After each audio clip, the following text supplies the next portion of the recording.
Ok, entonces, como les estaba mencionando, los contenidos de la clase de hoy más que todo son sobre anticuarismo y arqueología clásica. Y para esto me enfoqué, o bueno, la presentación la preparé a partir de estos dos libros. Vamos a ver capítulos 2 y 3, si mal no recuerdo, déjenme les confirmo. Capítulos 3 y 4, mentira, vamos a ver capítulos 3 y 4 en el caso de este manual de historia del pensamiento arqueológico de Bruce Trigger. Y también vamos a estar, bueno, utilicé los capítulos 2 y 3 de este libro de Margarita Díaz Andreu.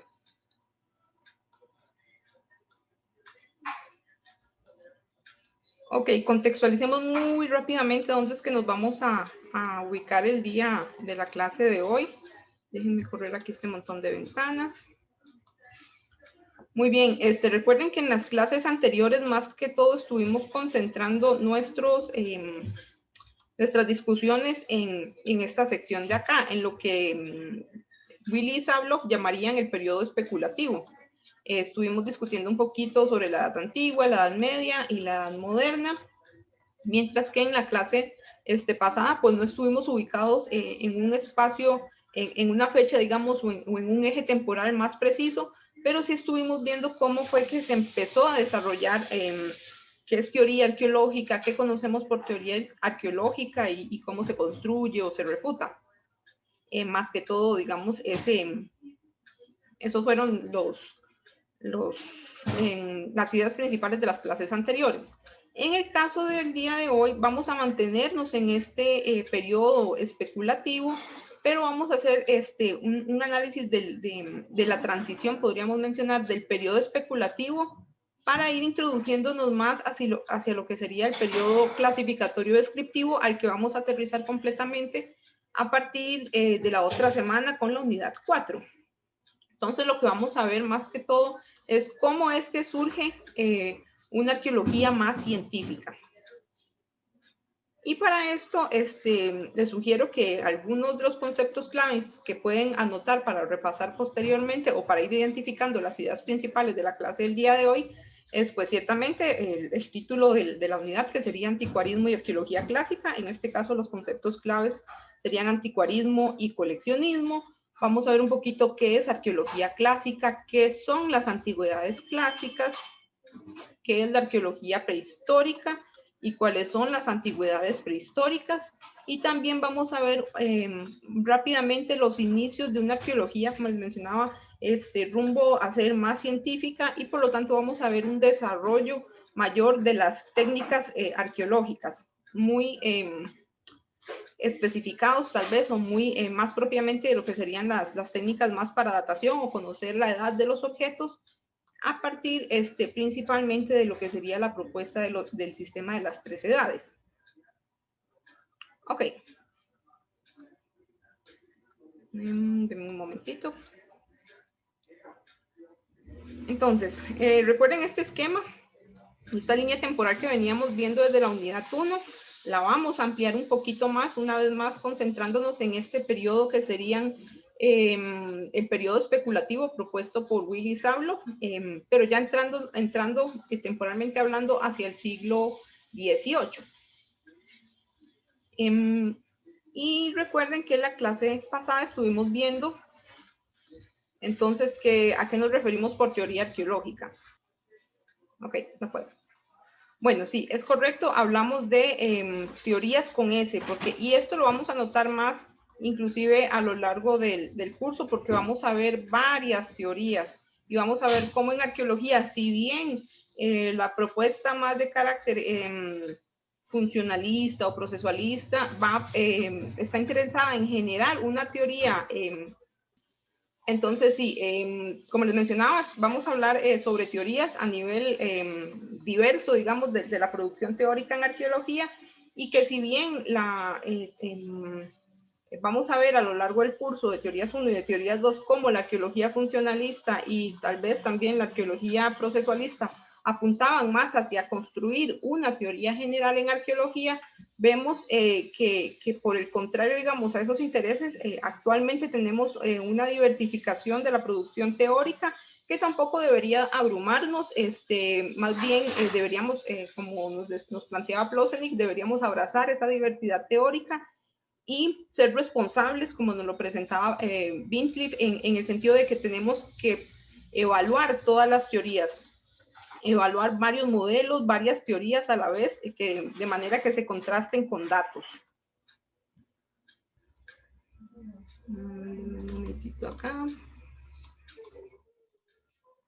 Muy bien, entonces, como les mencionaba, recordemos en clases anteriores que estuvimos viendo lo que sería edad antigua, edad media y edad moderna, y cómo a través del tiempo fue cambiando la percepción sobre las antigüedades. Recuerden que previo, digamos, a lo que sería, más bien aquí, previo a lo que sería la edad moderna, los objetos o las antigüedades más bien eran reconocidas o eran codiciadas, tal vez podríamos decirlo así, por su valor como una riqueza o por su valor como un símbolo de poder, pero no necesariamente eran apreciadas por su valor propio, es decir, por ser un objeto antiguo, un objeto del pasado, un objeto que nos refiere a seres humanos del pasado. Esta percepción va a cambiar más o menos, no va a cambiar abruptamente a medida que nos introducimos a la edad moderna. Vamos a ver que esa percepción va a cambiar, vamos a ver que se va, digamos, ir abandonando lentamente ese interés en las antigüedades como símbolos de riqueza o de poder, y vamos a ver que va a haber un mayor interés en las antigüedades como objetos que nos permiten conocer sobre nuestro pasado y sobre nuestros ancestros. Entonces, vamos a ver si ahora el whiteboard sigue cooperar. Entonces, adentrándonos un poquito más, moviéndonos, digamos, a lo que sería la edad moderna, vamos a ver que durante el Renacimiento, vamos a ver van a ver, digamos, antes de empezar tal vez a ver eso, es importante que notemos que en la edad moderna van a haber ciertos elementos o variables que nos van a llevar de este enfoque anticuarista que vamos a ver hacia la formalización o la profesionalización de la arqueología, es decir, una arqueología más científica. Entonces, ciertamente la profesionalización de la arqueología, y como ustedes pudieron leerlo también, muy particularmente para el caso de Costa Rica, vamos a ver que la profesionalización de la arqueología es ese proceso que nos va a llevar hacia una creación o implementación de más técnicas para conocer sobre el pasado, y no necesariamente sobre el pasado, los objetos pasados, sino sobre las sociedades que fabricaron estos objetos. Entonces, la diferencia entre lo que sería no podríamos llamar una arqueología anticuarista, sino más bien la diferencia entre el anticuarismo y lo que es la arqueología que conocemos ahora, o una arqueología más científica, es precisamente lo que nos comentaba el compañero, una consolidación o formalización de los métodos que se utilizan para recuperar objetos, analizar objetos y formular interpretaciones de esos objetos. También vamos a ver que no solo, digamos, a este kit de herramientas arqueológicas que se consolidaron más que todo en este periodo de la edad contemporánea, a esto se suma también una mayor formalización o un mayor deseo, un mayor interés por formalizar explicaciones respecto a las sociedades antiguas. Porque recuerden que previo a esto, el interés en los objetos era más que todo como bienes, como riquezas, como bienes que reflejaran poder o supersticiones, etcétera. Pero el valor del objeto como una antigüedad todavía apenas en la edad moderna apenas estaba empezando como a formular o a pensar respecto a las antigüedades como objetos que son del pasado y que representan personas que vivieron en el pasado. Ok. Ahora que tenemos el whiteboard de nuevo, adentrémonos ahora en lo que sería esta edad moderna y vamos viendo como desde el Renacimiento más que todo, Trigger nos comenta del Renacimiento a nivel europeo. En la presentación en realidad expone planteamientos más que todo a nivel europeo. Entonces vemos que en el caso de, como les mencionaba, previo a lo que sería la Edad Moderna, vemos que recuerden que en la Edad Medieval, más bien antes de empezar acá para que se contextualicen un poquito, recuerden que en la Edad Medieval, en la Edad Media, la forma en que se generaba conocimiento sobre el pasado estaba mediada por la iglesia. La iglesia era la que controlaba qué se conocía sobre el pasado y cómo se conocía. Por lo tanto, Rojano Simón nos dice, en vez de haber un incremento en el interés por el pasado, aquí por el contrario vamos a ver un descenso en ese interés por conocer el pasado y en una formalización más profesional, digamos, de la arqueología. Para diferenciarse, por ejemplo, en esta época de las sociedades de la Edad Media, lo que empezó a pasar fue que los objetos empezaron a cobrar un mayor interés, no solo, una vez más, por ser riquezas o ser bienes de poder, sino porque se empezó a valorar la antigüedad de los objetos como tal. Entonces vemos que si bien todavía, por ejemplo, la realeza o también el clero todavía, clero es más bien, el clero todavía patrocinaba mucho lo que serían las expediciones para recolectar bienes antiguos, clásicos, es decir, antigüedades clásicas. Refiéranse a antigüedades clásicas como objetos romanos o objetos griegos principalmente. Si bien estos grupos estaban interesados en este tipo de antigüedades clásicas, vemos cómo surge un nuevo grupo de individuos también interesados en estos objetos. Y esto principalmente para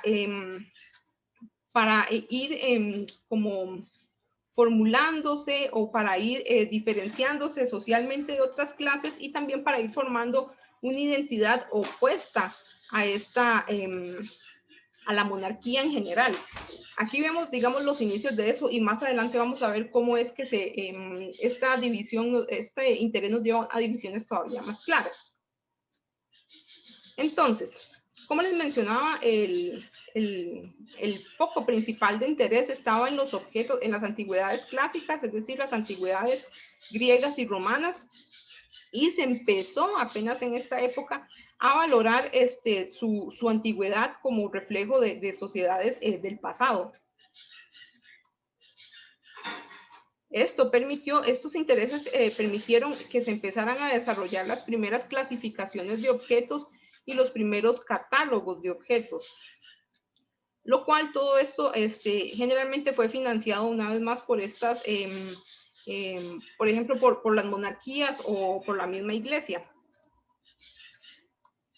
También vemos que para la época, pues se dieron algunos primeros espacios o instituciones de colecciones de antigüedades que generalmente eran colecciones de carácter privado o colecciones de carácter privado, digamos, de la monarquía que podían presentarse de manera pública también. Es interesante inclusive notar que ya desde esta época se empezaron a dar las primeras regulaciones de protección, digamos, o regulaciones del trasiego de bienes de antigüedades. Aquí vemos, por ejemplo, dos casos interesantes que nos presentan los autores que utilicé para la clase de hoy. Es el caso de Cristian IV de Dinamarca y Gustavo II Adolfo de Suecia, que empezaron que alrededor de esta época del 1600 pues empezaron a establecer limitaciones o regulaciones de manera más legal para proteger los bienes, las antigüedades de sus países. Y también vemos que en 1662 se da el decreto, digamos, de construcción, no de construcción, el decreto de formalización del Colegio de Antigüedades, esto en la Universidad de Uppsala, también en Suecia. Entonces, importante aquí, recuerden, noten aquí que en general esto estamos viendo, este desarrollo lo estamos viendo más que todo a nivel de los países escandinavos. Y esto también va a estar muy de la mano con que a lo largo de este periodo los países escandinavos mantuvieron un mayor desarrollo de lo que sería los estudios de las antigüedades o de los objetos antiguos. También vemos que si bien predominó un interés en las antigüedades clásicas de carácter romanas y griegas, también hubo intereses en otro tipo de antigüedades externas a Europa o fuera de Europa, como lo serían, por ejemplo, las antigüedades egipcias o las antigüedades asirias. Sin embargo, estas fueron difíciles de, no predominaron, digamos, dentro de los intereses de las élites de la época, porque eran difíciles de adquirir, había que traerlas desde zonas muy distantes y por lo tanto generalmente se dio mayor énfasis a este tipo de antigüedades clásicas. Esto no solo también por la facilidad de obtenerlas, sino porque también recuerden que los objetos antiguos empezaron desde esta época a utilizarse como un reflejo de las sociedades actuales. Es decir, se construyó un imaginario colectivo respecto a las antigüedades romanas y griegas como evidencia de sociedades civilizadas, sociedades grandiosas, gloriosas, que digamos este tipo de atributos buenos o atributos considerados como buenos querían también reflejarse en lo que serían las sociedades del siglo XVII, siglo XVIII.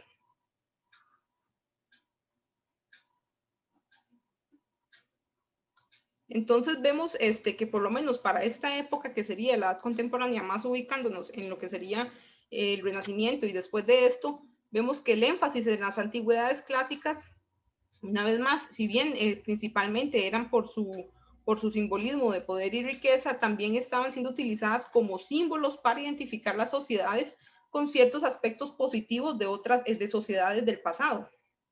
Y por lo tanto, el interés en las antigüedades era un interés parcial, en el sentido de que no se estaban utilizando antigüedades de todas las sociedades del pasado, sino únicamente de sociedades que evidenciaran o que reflejaran algún tipo de grandeza o de construcciones estéticamente bien elaboradas, de monumentalidad inclusive.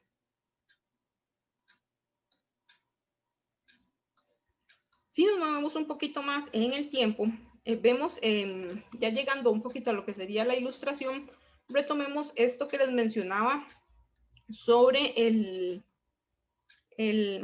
uso de antigüedades para identificar el uso de antigüedades para identificar las sociedades del siglo XVII, XVIII con atributos buenos de sociedades antiguas, en el caso de las antigüedades clásicas, pues de las sociedades romanas y griegas.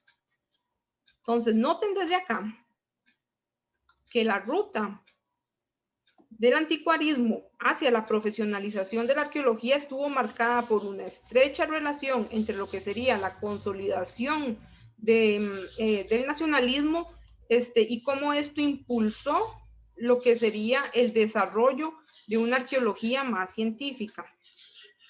Esto lo vamos a ver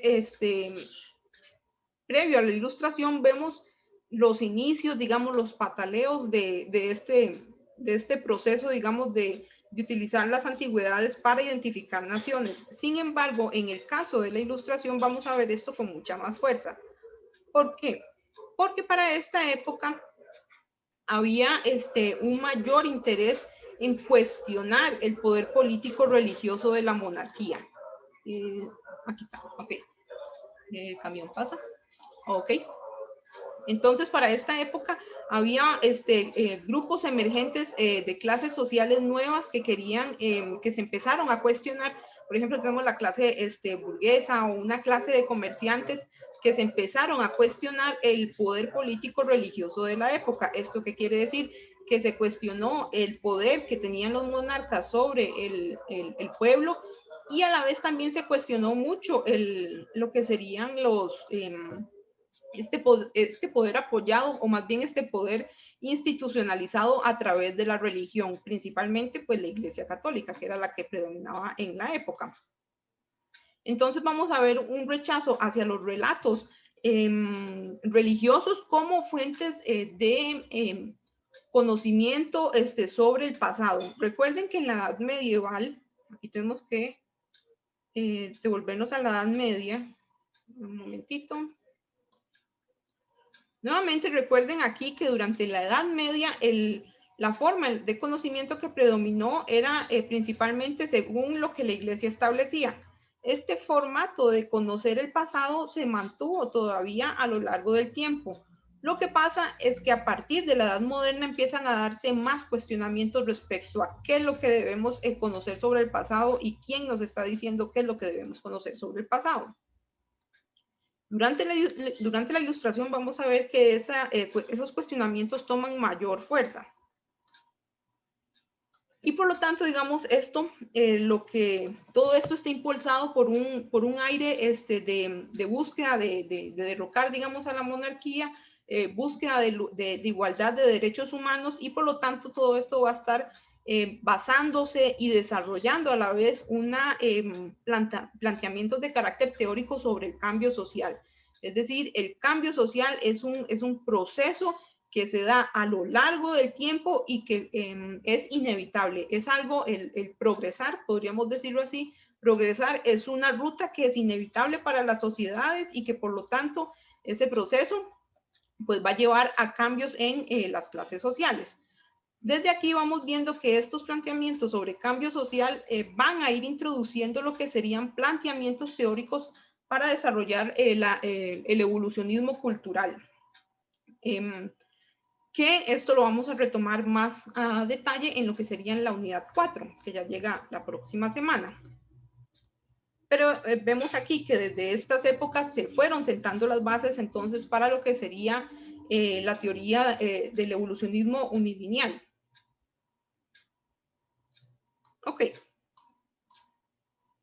Entonces, todo esto, ¿cómo es que se está dando entonces ahora el entendimiento sobre las antigüedades durante todo convergencia, digamos, de cambio, de intereses de cambio social? Bueno, en el caso de las antigüedades vemos que todavía predomina un interés de las antigüedades de carácter clásico, es decir, antigüedades romanas y griegas. Inclusive vemos que Roma se vuelve casi que un centro turístico de bienes antiguos que eran prácticamente extraídos para venta o para colecciones privadas. Esto lleva a que las mismas pues, instituciones romanas de la época empiecen a desarrollar ciertas leyes para limitar el movimiento de los bienes romanos hacia otros países. Por lo tanto, vamos a ver el desarrollo de otra serie de legislaciones, tal vez podríamos llamarlo, para la protección de bienes. Pero a la vez, también se dan convenios para lo que sería el movimiento de esas antigüedades hacia otros países. Por ejemplo, si mal no recuerdo, creo que Stiger, él nos menciona que habían convenios entre lo que sería la corona británica con Grecia. Dentro de esos convenios, digamos, que ellos mantenían, pues uno de esos era extraer bienes de Grecia para llevarlos hacia Reino Unido. Bueno, lo que hoy sería el Reino Unido. Entonces, vemos que lo que serían las colecciones se mantienen, vemos que las colecciones privadas todavía se mantienen y también empiezan a abrirse más colecciones de carácter público, es decir, estos grupos de nobles o grupos de mercaderes que quieren ascender socialmente en estas sociedades, sus colecciones privadas las presentan de carácter público, o lo que podríamos mencionar como museos públicos. Inclusive la misma monarquía empieza a hacer que sus colecciones de carácter privado se vuelvan públicas para exponer una vez más las antigüedades que cada nación tenían.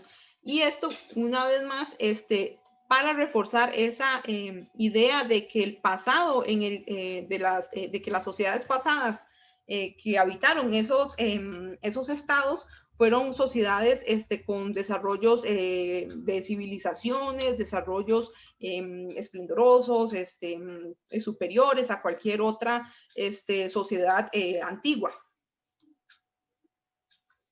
Entonces, vemos que si bien todavía hay un interés predominante en lo que serían las antigüedades clásicas, también surgen otros intereses. Y esto debido una vez más a los cuestionamientos, no solo cuestionamientos de carácter, cuestionamientos al poder religioso de la época, sino también cuestionamientos al poder político.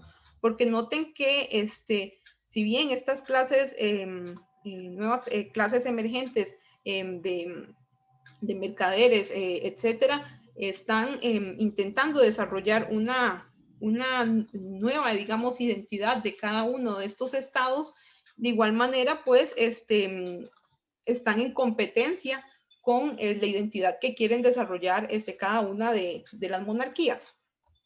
Entonces, todo esto va a llevar al cuestionamiento sobre las antigüedades que se consideran como reflejo de las sociedades que las tienen.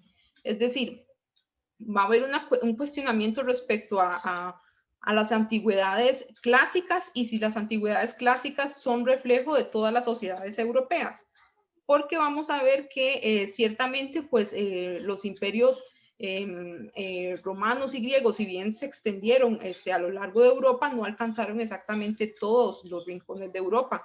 De hecho, habían lugares donde ni siquiera habían bienes, digamos, antigüedades clásicas, lo cual entonces llevó a desarrollar un interés en antigüedades prehistóricas. Estas se diferencian de las antigüedades clásicas porque son antigüedades que son más de carácter local y que por lo tanto no son ni griegas ni romanas. Vemos que con este nuevo interés en lo que serían las antigüedades prehistóricas, va a estar motivado, este interés va a estar motivado por ir buscando esa esencia de la nación, ese el carácter particular de las naciones. Y una vez más, todo esto de la mano con este surgimiento y consolidación de ese espíritu nacionalista de cada uno de los estados europeos. Todo esto, digamos, va a estar de la mano, como les mencionaba, sobre estas ideas de evolución cultural y que el progreso es algo positivo. De hecho, vamos a ver y lo vamos a ver más a profundidad en la unidad 4, vamos a ver cómo todas estas ideas del progreso, de un progreso que es positivo y un progreso como algo superior a los estadios previos de la evolución social, es algo que promueven las sociedades europeas y que por lo tanto muestran que el desarrollo de las sociedades europeas es superior a cualquier otro tipo de sociedades no europeas. Entonces, vemos que estos planteamientos de evolución cultural van a llevar al estudio de lo que serían las sociedades europeas de la época del siglo XVII, XVIII, a estar interesados en conocer las sociedades primitivas, es decir, las sociedades del pasado, las cuales, como vamos a ver en la siguiente unidad, fueron homologadas con sociedades también del siglo XVIII, pero sociedades no europeas. Es decir, las sociedades primitivas antiguas, extintas, podríamos decir, europeas, fueron homologadas con otras sociedades no europeas, dígase las colonias en América, en África, en Asia, en Oceanía.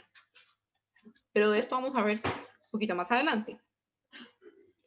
Todo este tipo de planteamientos y argumentos fue posibilitando una vez más un mayor interés en entender esas sociedades antiguas, esas sociedades que habitaron cada una de sus naciones, y esto va a ir desarrollando todavía más los intereses en estudiar los objetos antiguos como reflejo de esas sociedades antiguas. A esto se suman grandes avances en lo que sería, un toquecito que se pegó. A esto se suman grandes avances, este gran desarrollo, digamos, que estamos viendo a nivel de planteamientos, de conocimientos sobre el pasado que influyeron en cómo se desarrolló la arqueología. Vamos a ver que en ese momento también hay un fuerte desarrollo de lo que sería a nivel metodológico, de lo que serían las áreas de biología y geología, principalmente a nivel paleontológico, que influyeron directamente en el desarrollo de la arqueología.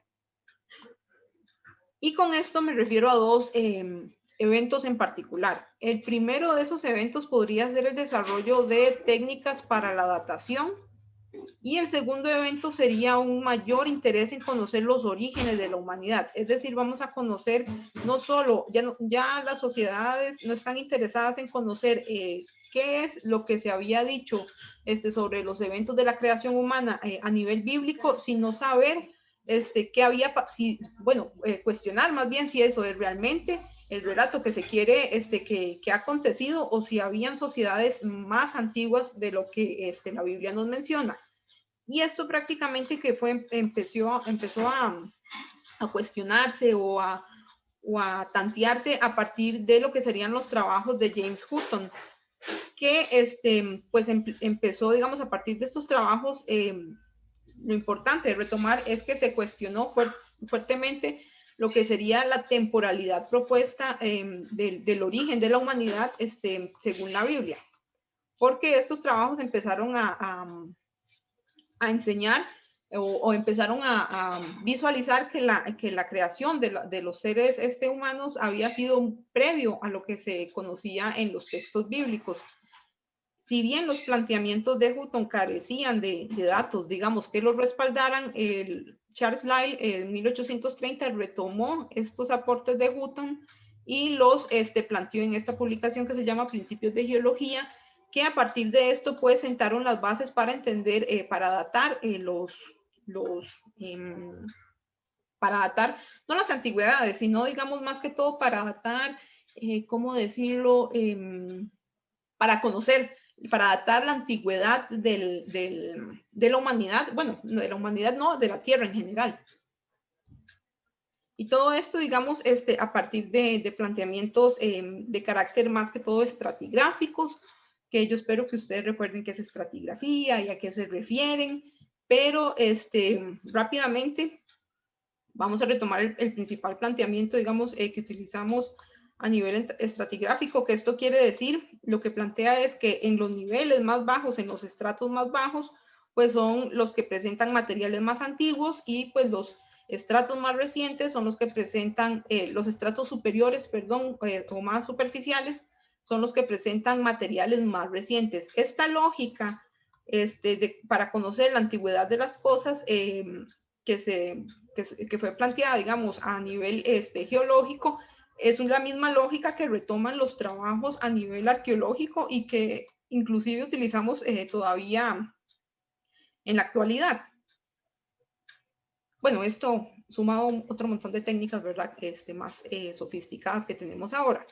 Entonces, todo esto fueron sentando las bases para el desarrollo de técnicas arqueológicas que nos permitieran conocer la temporalidad, la cronología de las antigüedades.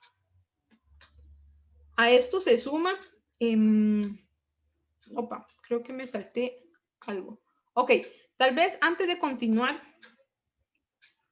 vamos bien.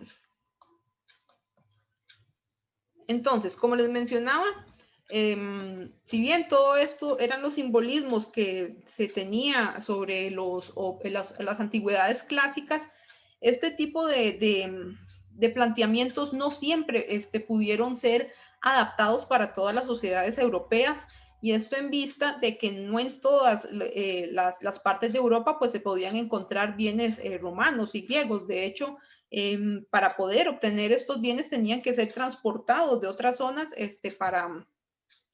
para formar parte de las colecciones privadas, muy probablemente pues de la monarquía y de los estratos, digamos, más altos de las clases sociales. Entonces, debido a estos desvinculación, digamos, entre lo que, o más bien debido a esta, digamos, falta de bienes de carácter, de antigüedades de carácter clásico en varios espacios de Europa, pues empezó a visualizar o se empezaron a visibilizar más bien otro tipo de objetos no clásicos. Y en este caso nos referimos a lo que serían las antigüedades prehistóricas, que se diferencian principalmente de las antigüedades clásicas porque no son de carácter romano o griego. Y estos fueron utilizados, como les mencionaba, para ir construyendo más ese elemento de esencia o de característica o de identidad nacional de cada uno de los estados. Pero para eso, a la vez que se fueron surgiendo esos intereses, también fueron surgiendo intereses en conocer los orígenes de la humanidad.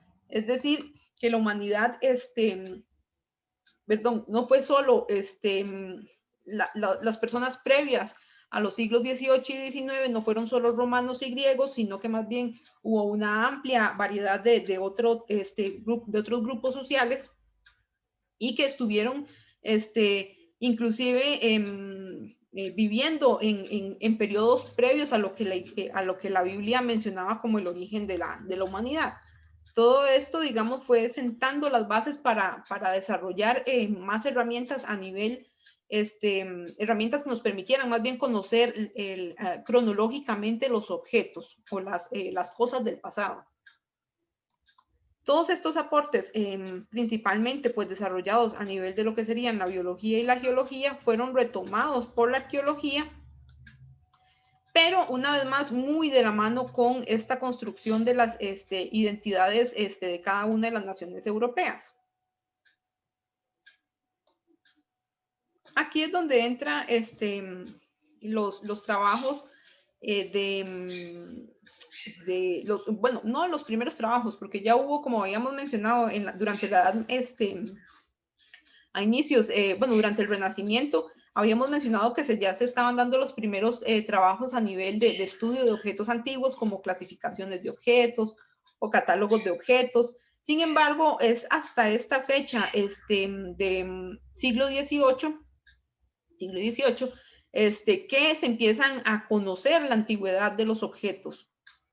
Entonces, es a partir de los trabajos de Christian Jorgensen Thomsen que se populariza o se vuelve más famosa tal vez esta propuesta del sistema de las tres edades. Ok. Un momentito.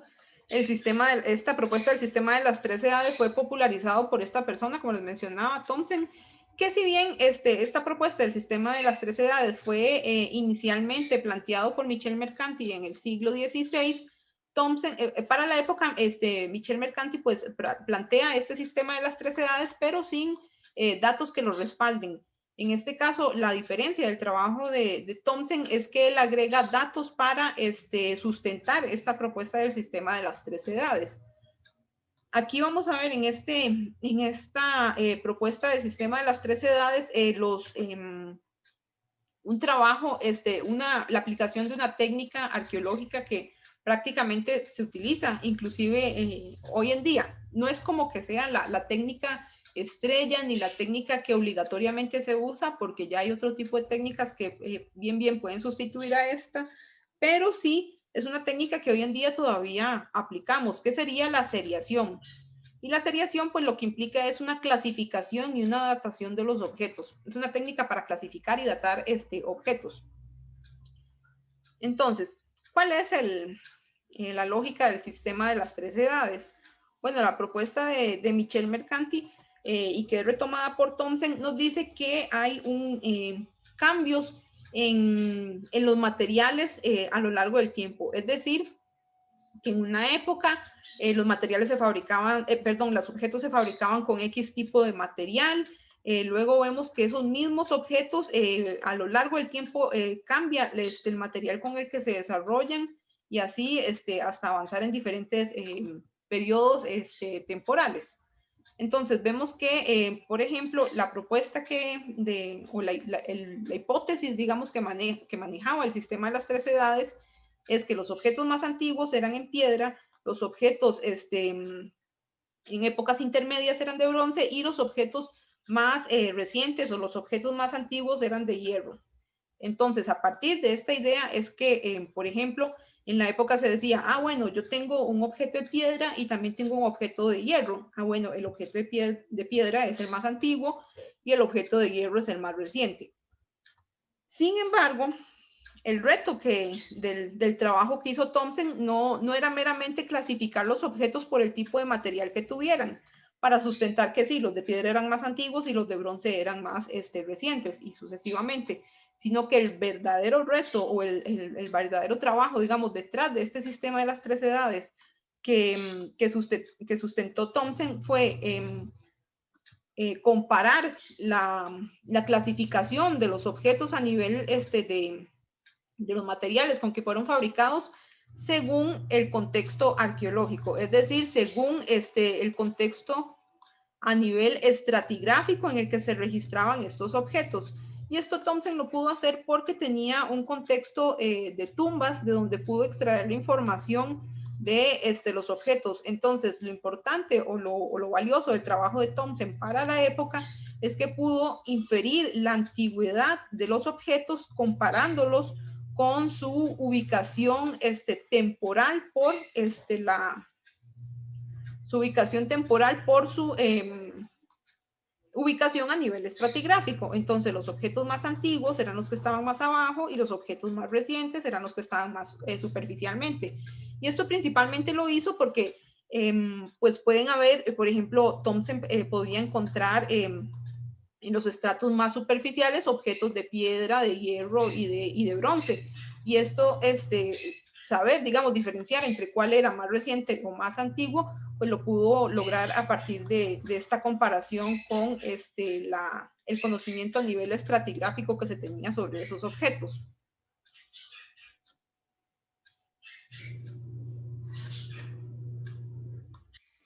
Ok, todo esto fue como un paso que marcó un antes y un después en cómo es que se empezó a hacer la arqueología. Noten que a diferencia de las etapas de las temporalidades previas que hemos discutido, no se había intentado conocer, se sabía que los objetos eran antiguos, pero no se había intentado conocer qué tan antiguos eran, si habían objetos más antiguos que otros y cómo era que se podía obtener ese conocimiento. Todo esto fue principalmente, o más bien fue popularizado a partir de la propuesta de Thomson y también apoyado por todos estos desarrollos de James Hutton y Charles Lyell, más que todo de carácter geológico. Y todo esto, pues, una vez más fue sentando las bases para ir pensando o argumentando respecto al cambio social de las sociedades y cómo éstas cambian a lo largo del tiempo de estadios más primitivos a estadios, de estadios primitivos a estadios civilizados. Y esto fue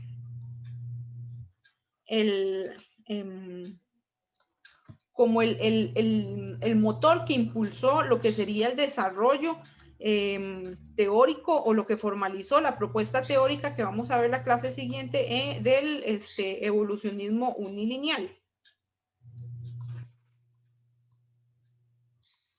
Aquí tal vez también antes de terminar esta sección, lo importante de ver y de retomar nuevamente es que en este caso, noten que Christian, algo que olvidé decir, Christian Jürgensen Thomsen era de origen danés, es decir, vemos aquí que el desarrollo del sistema de una técnica para conocer la antigüedad de los objetos fue desarrollado en países escandinavos, mientras que vemos aquí que los primeros planteamientos de legislaciones para proteger bienes y cómo es que estos se transportan de una zona geográfica a otra también fueron planteados por escandinavos. De hecho, si ustedes recuerdan de la lectura de Corrales, ¿quién fue uno de los, pregunta rápida? Menciónenme cuál fue uno de los arqueólogos que vino a Costa Rica y desarrolló los trabajos de manera más científica o más profesional? Carl Hartmann. ¿Y de dónde era Carl Hartmann? Ok, veo por ahí el chat. Sueco, exacto. Noten entonces aquí que la zona de Escandinavia estaba a la vanguardia de lo que sería la arqueología de la época. Y noten, aquí estamos hablando siglo XVII, XVIII, y noten que inclusive cuando Hartmann vino a Costa Rica, todavía la arqueología sueca era una arqueología, digamos, que estaba, ¿cómo mencionarlo? Como era de las más desarrolladas a nivel europeo y a nivel, podríamos decir, tal vez mundial. Ahí no sé, pero sí, digamos, desarrolló técnicas que fueron luego replicadas por por las arqueologías de otras zonas del mundo, principalmente a nivel europeo y a nivel norteamericano.